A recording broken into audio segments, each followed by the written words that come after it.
Hello, I am Matt Gamer OSX. Welcome to Firewatch. Firewatch is an interesting game that is really about storytelling and some very creative and interesting artistic style, both in the graphics and animation and in the storytelling. I've seen a little bit of this video with Markiplier, and I liked what I saw. I didn't watch the whole video. I don't like to ruin the video before I get to actually see it, so without further ado, let's check this video out and see, am I going to be able to enjoy this as much as I was able to watch it. So, oh look, I can kind of move around a little bit. That's kind of interesting. Settings, let's just check out our settings first, which I normally don't do. Graphics, high.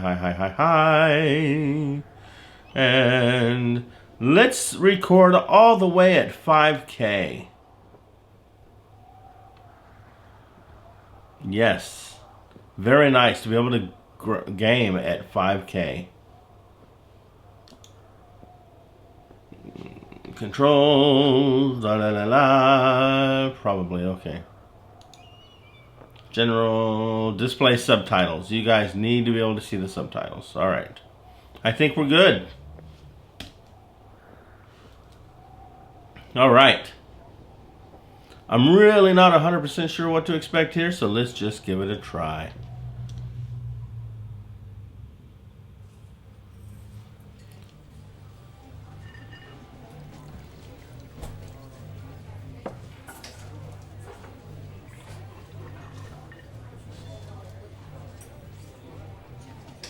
Campo Santo. I wonder if that's really his name. Or her. Panic Inc. Don't panic.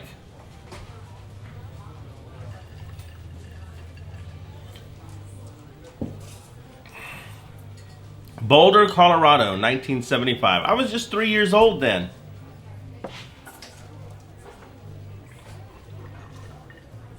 I hear a lot of noise in the background, like somebody's in a restaurant. I wonder if that's supposed to be... You see Julia. Okay. Let's get right into this. I see Julia. Great. What about Julia?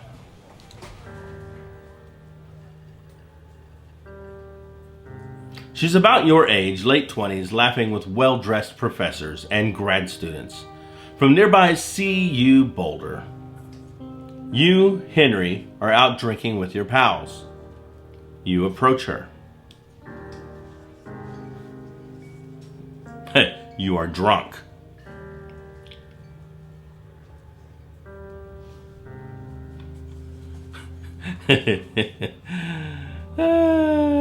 Let's go broke or go home. Or yeah, you're pretty. You pretty. You're pretty, she says coolly. You are not. You are a future hangover. What? You replied, confused. Someone should buy you a cheeseburger, she says. She flags down a waiter, and 1 week later, you are Julia's boyfriend. How nice. She had a great sense of humor, apparently. Oh. I'm in an elevator. Okay. And I think my graphics are just a little... 5K is a little heavy on these. That's better. Much better.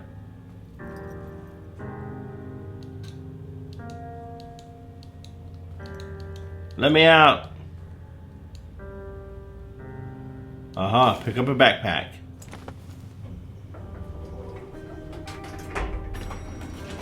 And out I go. I do kind of like this style, I have to admit. This style is, you know, it's kind of reminiscent of Borderlands 2 in that it's cartoonish, but very detailed at the same time. I like it. I like that color of that truck too. That's really cool. You date for over a year. She drives you absolutely nuts. It's great. You move in, you share an apartment near the school with a view of the mountains. You two drink beers out on the deck. You drink beer just about anywhere. Life is good. Julia wants to get a dog. All right, let's get a dog. There's a scruffy, undersized beagle. Julia is in love. She wants to bring it with her to class. There's also an intimidating but gentle-eyed German shepherd. Nothing bad can happen to Julia while walking this dog. It's badass. Oh, you know what? She wanted the other dog. It's really about her. Let's get Bucket. Bucket's a good dog, and a week later, you have totally forgotten about the other one. Julia loves him. You love him too.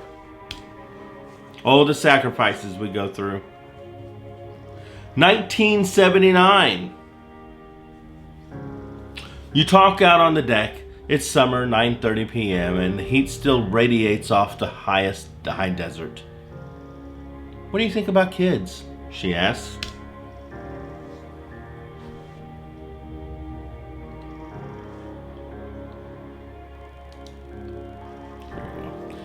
Kids? They're not very smart or good at much.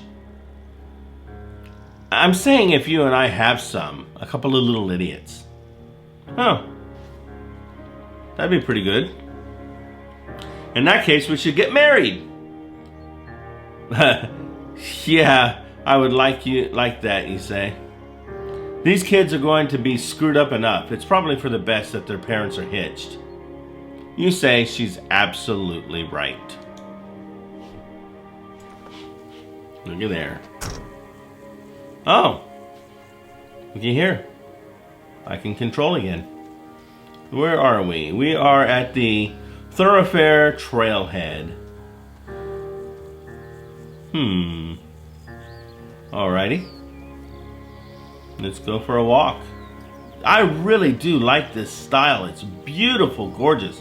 Lots of detail, and yet cartoonish. Oh, 1980, a year later. It's a Thursday night and Julia is 4 hours late. She doesn't call. You're worried about getting angry and getting angrier by the minute. She walks in after you've gone to bed. She's not quite drunk, but she's clearly been having a fun time. You fight when she gets between the sheets. Oh, really? I don't want to do either one of those. I don't want to get mad or ignore her. I'm supposed to love her. Nah, I'm mad. She went out with her friends and came home late.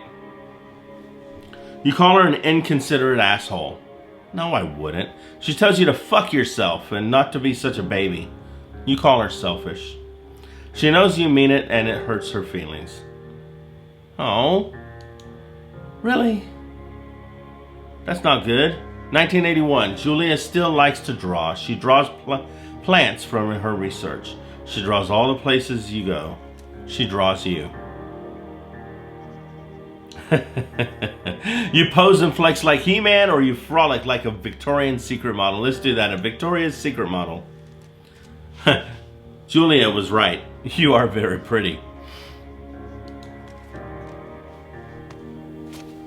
Oh boy. Ooh. Look at it. Dark dusk. The reds and the oranges. Oh my goodness. How absolutely gorgeous is that?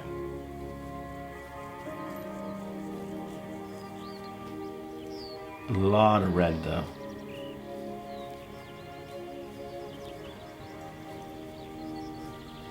This is very linear. Wait, where are we? Two Forks.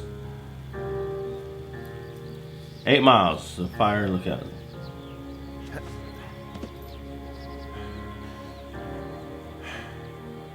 Beautiful, beautiful. 1982.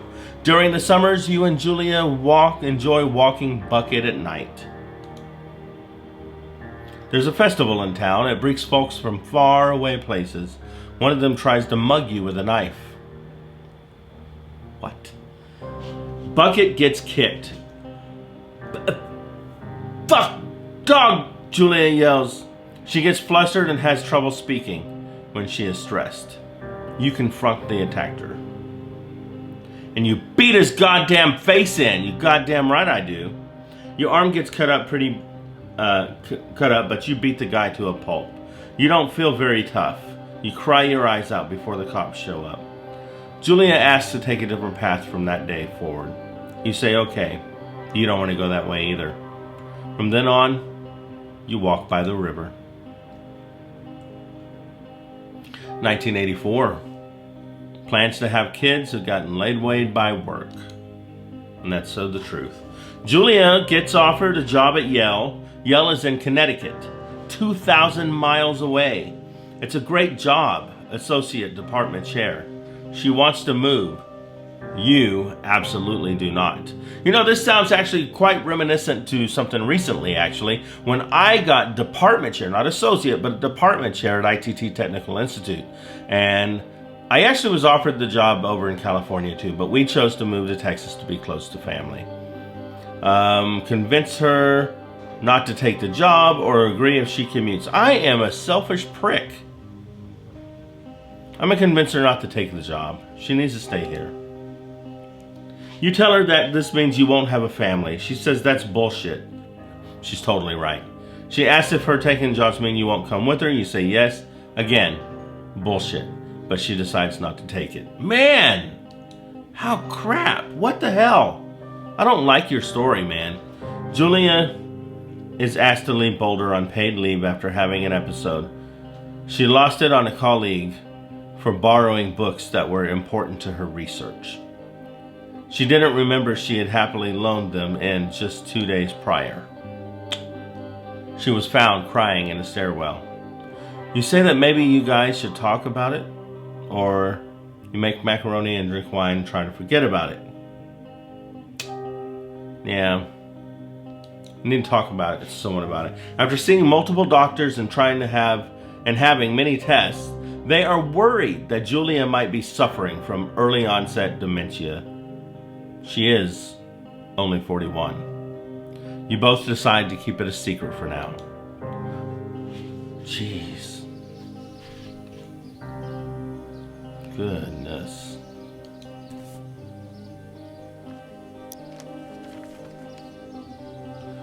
Oh, Jesus. God. Really? Some things you just can't take back. Bucket is getting older. Julia comments that it's the kind of nice because he gets in less trouble around the house. A week later, she goes back to the university. 1987. Julia's affliction gets worse. She can't remember things in class. Her research is in shambles. She drives her car from town to town to the town next over for no particular reason and has to be brought home by the police. She is devastated. She is sent home on permanent medical leave. Wow, this really sucks for Julia. Some days when you get the Julia who calls you a dope and your unborn children little idiots. Other days, you get a stranger.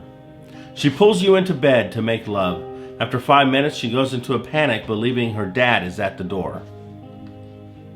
Yeah? You tell her family. They are crushed and begin to make trips to and from their home in Australia to visit her. For a while, your friends come by with little things to brighten the day, but she gets worse. How depressing. 1988, you spend your days following Julia around the house. You count the seconds between the 2-week visits from Daniel, the nurse. He suggests that Julia could live somewhere else, somewhere with 24-hour care, a home. It sits with you for a couple of months. You decide to move her into a full-time care facility. You are determined to take care of her by yourself. That is truly what I would do. So,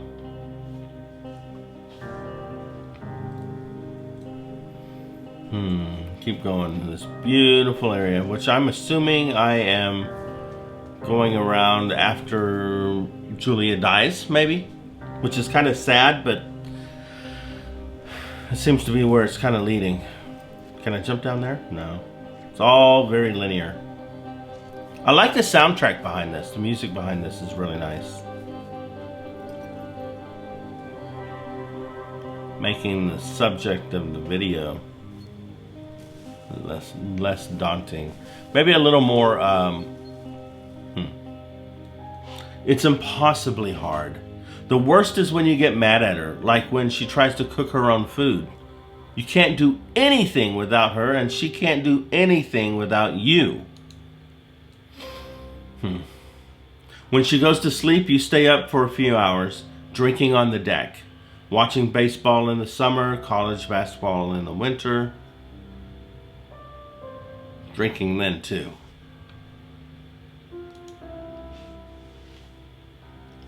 You start to go after her. You start going out after you put her to bed. The first time you do, you worry about her getting up and walking around when you're gone. You put a chair in front of the bedroom door. Oh my God, you trust that she sleeps like a rock. Let's lock her in the bedroom. This can't be good. Horrible. You go to the same bar at the boring end of Pearl Street. It's nice there. Over time, you tell Sheila, the bartender, everything. It's a huge weight off. You're home and in bed by 1 a.m. a couple nights a week. You look forward to those nights. I'm sure. 1989, one night you were stopped at a DUI checkpoint. You blow a .10 and are taken to jail for the night. You consider trying to hide it, but you tell your sister-in-law, Susan. Julia's parents are on the next plane from Australia. They can't believe the state your house is in. Then they tell you Julia is coming to live with them.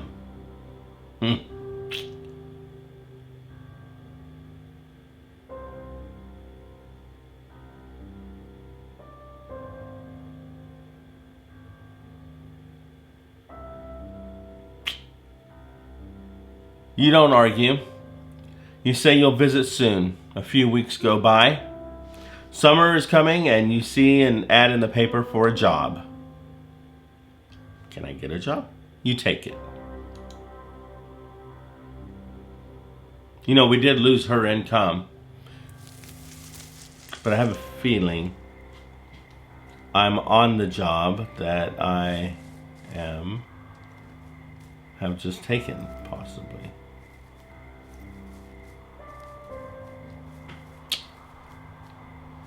Okay. Very, very beautiful.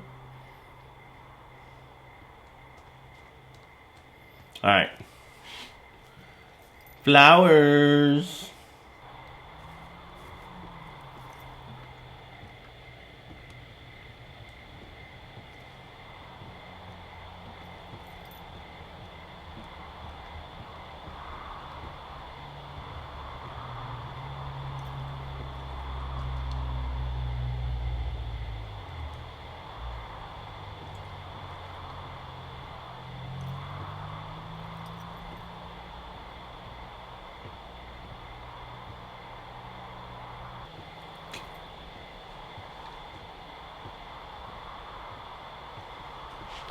All right.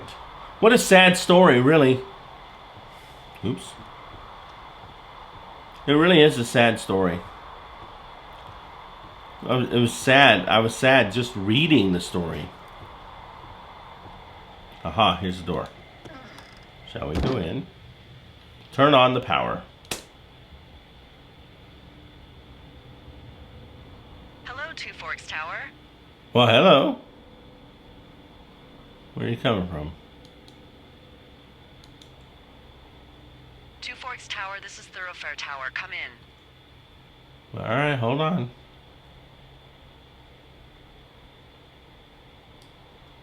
I know you're there. Your lights are on. My lights are on. I just turned them on. Quick. Hello, Two Forks, come back. Pick up your radio.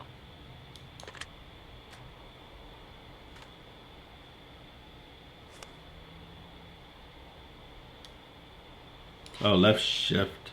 Okay, here we go.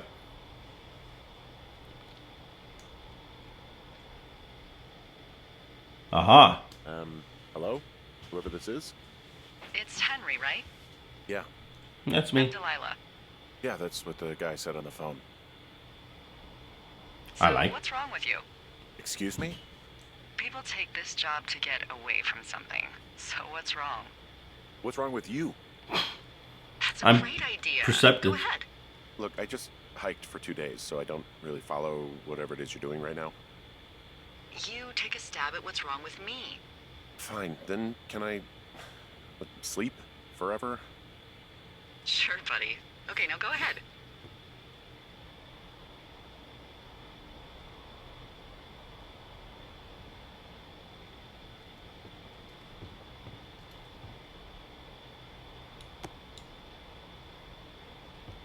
You're just gonna wait me out on this? Ugh, fine. But I'm gonna take a second here and have a guess about you. Let's see. I don't know anything about you, but 9 times out of 10, folks out here simply got dumped. Huh, is that it? Close? Good night. Good night. Welcome to the job. I forgot press shift. Day 1. All right. Day 1 of my new job.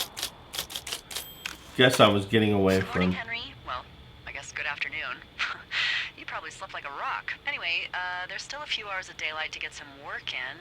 I would dress Leave your like... desk, so call me when you're ready. I would sleep like a rock if I lived out there.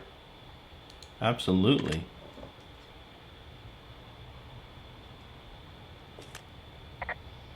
Hey, sorry, guess I slept in. You got a relaxing, 14 hours of sleep? Ooh. Yeah, Jesus, I guess it's what, 6? 6:45. Whoops. Don't worry about it. That hike puts everyone out of commission for a day or two. But now that you're up, let me quickly get you acquainted with the job.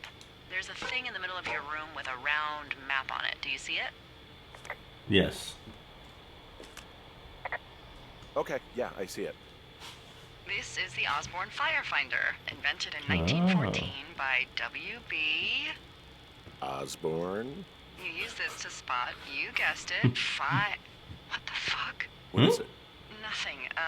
You use this to... Oh, fuck me! Good God, language, lady. Out your west-facing window. Are you seeing what I'm seeing? Are those fucking fireworks?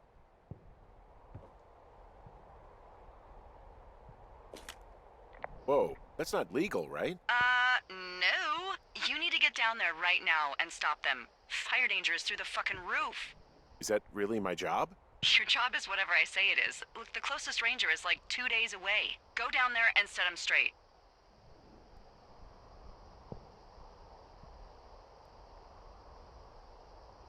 Do you think you can handle that? Do I write him a ticket? Easy there, Dirty Harry. Well? Get going. You'll probably need a rope to get down the shale between you and the lake, if I remember right. There should be one in the supply box on the way. The code is 1234. It's actually that for all of them. Secure. Shut up.